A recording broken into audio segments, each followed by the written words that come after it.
د بنگلاديش مخکښ آلراونډر شکیب الحسن او همداشان د افغانستان کرکټ ملي لوبډلې پیلیز لوبغاړی حضرت الله عزیزی یو جالب کال 22 او 33 چې ملګرو څه خبره ده په همدغه ویډیو کې بشپړ معلومات درکو. هیله ده تر پایه سره پاتې شئ. حضرت الله عزیزی هغه لوبغاړی دی چې د افغانستان لپاره په ډېرو لوبو کې برخه اخیستې ده. د افغانستان کرکټ ملي لوبډلې پیلیز لوبغاړی حضرت الله عزیزی چې په ICC رینکینګ کې په 16 ورځو لوبو کې 8 مقام لري.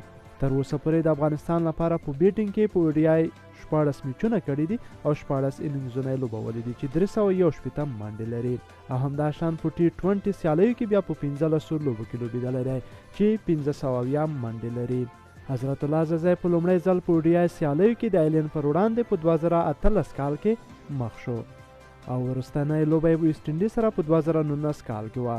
په T20 سیالیو کې بیا لومړنۍ لوبه په 2014 میلادي کال کې وه په دوبۍ انټرنیشنل کرکټ سټوډیم کې د عربي اماراتو سره او وروستنۍ لوبه یې آیلینډ سره په 2020 کال کې وه.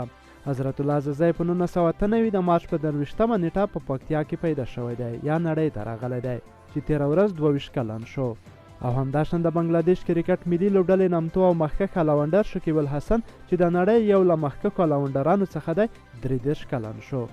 نوموړی په نړیواله کچه دریم لوبغاړی دی چې تر 10,000 زیاتې منډې او 1500 زیاتې ویکټې ترلاسه کړي دي او یوازینی بنګلادیشي لوبغاړی دی.